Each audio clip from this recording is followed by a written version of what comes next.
Assalamualaikum warahmatullahi wabarakatuh. Ini melanjutkan materi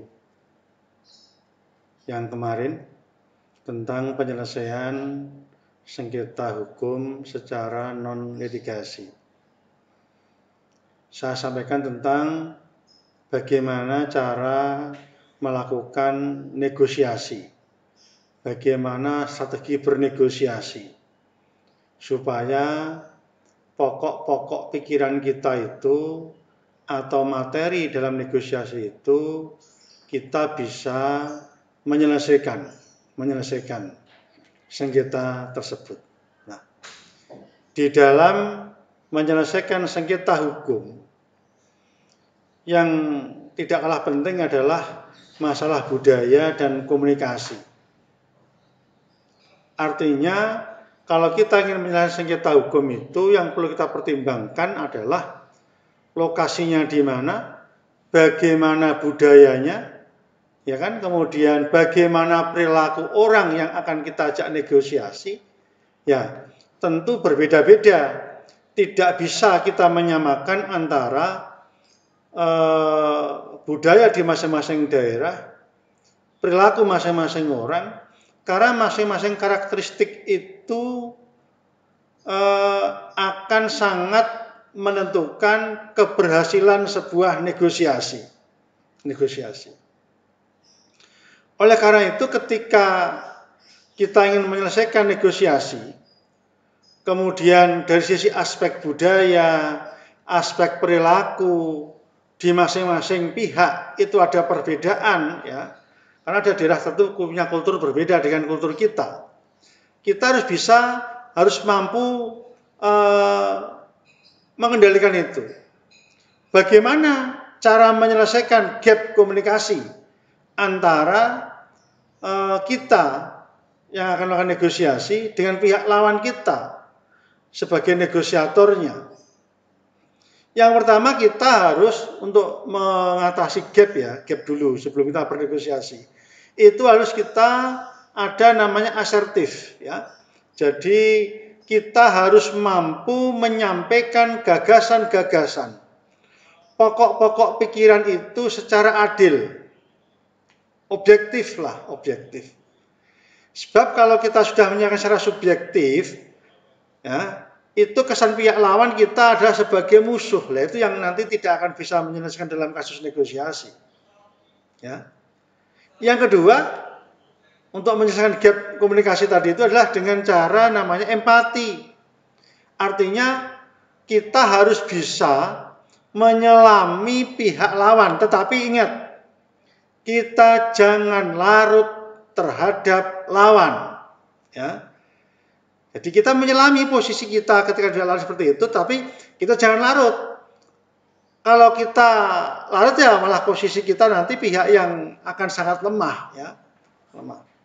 Yang ketiga, memang perlu ada kerjasama, kooperatif, ya. Jadi gap-gap itu tadi, jadi perilakunya orangnya tipologinya keras, tipologinya gini. Maka sikap kita itu, ya, harus bisa menjaga egoisme masing-masing.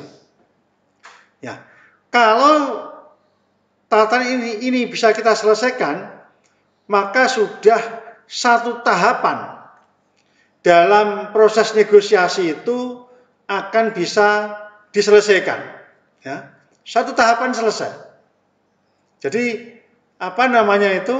dalam negosiasi itu tidak bisa kemudian kita datang dengan nada keras, tidak, tergantung nanti pihak lawan bagaimana. Maka gap komunikasi itu menjadi penting untuk bisa menyelesaikan sengketa, ya, sengketa hukum maksud saya, ya.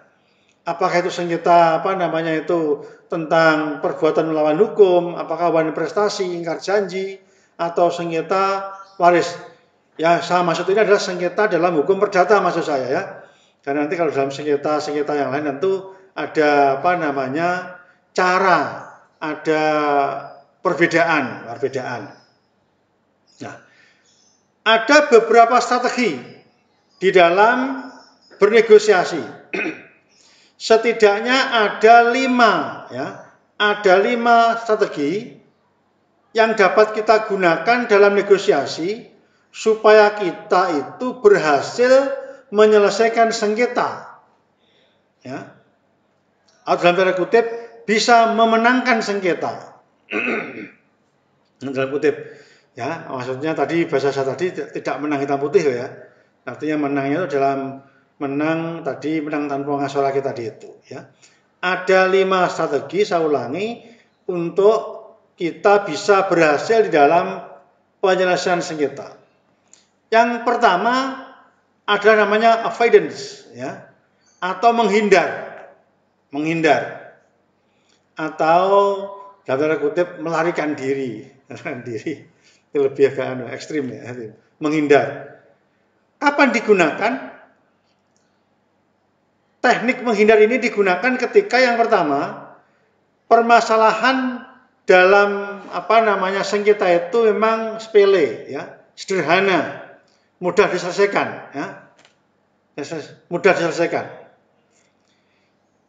Kemudian yang kedua, bisa jadi pihak-pihak dalam yang sengketa tadi itu mampu memberikan win-win solution, ya. Jadi maksud saya adalah pihak-pihak tadi kurang mampu. Misalkan saya ulangi ya. Jadi pertama adalah sederhana, simpel. Yang kedua kemampuannya kurang. Maksud saya adalah kira-kira kasus ini tidak ada win-win solution nih. Sana kita ngotot ini. Sana misalnya kurang mampu menyelesaikan. Jalan tengahnya tidak ada. Daripada tidak ada kita menghindar. Maksudnya begitu. Ya. Kemudian yang ketiga bisa jadi karena potensi konflik lebih besar, ya. Jadi potensi konflik kita kalah itu lebih besar. Jadi kita kalah, menghindar saja dulu. Ini hanya teknik saja, ya, teknik saja. Jadi saya ulangi, bisa kapan kita menghindar? Satu, permasalahan sederhana, sepele. Yang kedua, potensi penyelesaian win-win solution tidak bisa atau kurang bisa. Yang ketiga, karena kalau kita langsung maju ke sana, kita akan kalah, ya, potensi kalah, ya. Kemudian bisa jadi ini membutuhkan waktu yang cukup panjang. Maka karena panjang itu kita menghindar dulu lah, kira-kira begitulah, ya. Ya, nanti di saatnya kita akan akan ketemu. Ya. Teknik yang kedua adalah namanya accommodation, ya, atau mengakomodasi, atau dalam bahasa peduli pada orang lain. Kalau tadi menghindar, ini peduli, ya. Itu saya sudah beberapa di nanti silakan dibaca itu. Jadi kapan kita harus peduli pada orang lain, yaitu ketika satu, kerugian yang berhubungan akan diderita oleh semua pihak yang terlibat dalam sengketa. Jadi ketika kerugian itu akan timbul di antara para pihak, ya, maka kita harus peduli pada pihak lawan. Yang pertama.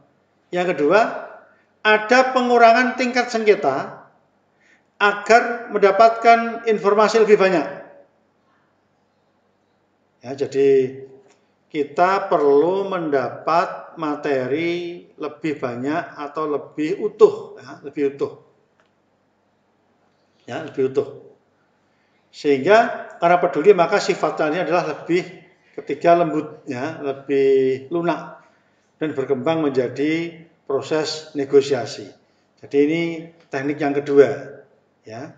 Tadi yang pertama menghindar, yang kedua ini adalah teknik yang peduli kepada orang lain, ya. Akan sangat bergantung dari materinya. Yang ketiga adalah kompromi, win-win solution, jalan tengah, ya, jalan tengah. Kapan kita harus mencari jalan tengah dalam proses negosiasi, ya, win-win solution?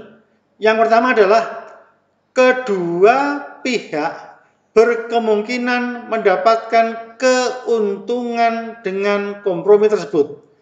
Itu sekitar sudah dianalisis kan, sudah dipertimbangkan kan. Nah, kalau ini kita harus kompromi biar cepat proses penyelesaiannya. Ya. Jadi ada kompromi kedua belah pihak. Yang ketiga, ada solusi yang ideal di dalam penyelesaian sengketa. Ada solusinya. Ya. Solusinya apa? Idealnya bagaimana? Idealnya sepakati para pihak maksudnya. Ya. Tidak harus kemudian saya harus mendapatkan sekian. Ideal jangan ideal apa namanya hitam putih tidak. Tapi ideal dalam arti para pihak bisa menerima, ya, karena kompromi tadi itu tidak menang-menangan, tidak perlu yang apa namanya muluk-muluk lah, ya. Yang ketiga perlu solusi sementara biasanya itu sebelum ada penyelesaian secara keseluruhan. Nah, ya. Yang keempat biasanya kekuatan kedua belah pihak itu adalah sama, maka menggunakan sistem kompromi. Sama, maksudnya begini, ketika kita masuk ke pengadilan, sengketa tanah misalnya, ketika masuk ke pengadilan maka hasilnya akan seperti itu loh kira-kira. Nah, kita sudah punya apa namanya, sudah punya pertimbangan hukum ya, hukum dalam penyelesaian sengketa itu. Jadi kalau kira-kira sama, masih spekulatif, kenapa tidak kompromi? Ya, tidak kompromi. Nah ini bagian dari non litigasi. Nah, ada kalanya kita menggunakan strategi yang keempat, kompetitif, menang kalah. Menang kalah. Jadi meskipun itu adalah apa namanya itu non litigasi, kita inginnya menang, dapatnya banyak. Tapi memang cara-cara ini memang sudah jarang sekali digunakan. Ini secara teori memang memungkinkan. Ya. Ini biasanya kenapa harus menang kalah? Biasanya karena sesuatu itu harus segera mendapatkan sebuah keputusan yang cepat. Nah, yang kedua, sistem kompetitif ini biasanya itu pihak-pihak itu memang mengharapkan penggunaan kekuasaan, menggunakan kekuatannya, menggunakan kewenangannya untuk menyelesaikan sengketa. Ya. Dan mereka memang kedua belah pihak menerima bahwa kekuasaan itu punya andil di dalam penyelesaian sengketa. Nah, ini memang jarang sekali dilakukan. Kalau model seperti hanya istilah orang apa namanya ya gertak sambel lah istilahnya itu. Ya, jadi ini model-model yang kompetitif, maunya menang. Siapa tahu nanti pihak lawan itu down dan sebagainya ya. Tapi jarang sekali dilakukan karena biasanya hasilnya tidak akan maksimal. Tidak akan maksimal model menggunakan cara-cara seperti ini. Ya. Yang kelima adalah menggunakan pemecahan masalah atau problem solving ya. Artinya dalam penyelesaian ini akan efektif digunakan ketika satu, setiap orang dalam sengketa terlatih menggunakan penyelesaian masalah. Mereka memang ingin bahwa proses sengketa itu harus diselesaikan ya, dan pernah harus diselesaikan, tidak ditunda-tunda ya kan, ditunda. Yang kedua, para pihak dalam sengketa itu mempunyai tujuan yang sama, yaitu ingin supaya masalahnya segera selesai, tidak menjadi beban di antara mereka, ya, tidak menjadi beban, selesai masalahnya. Nah, ini tahapan tujuannya sama.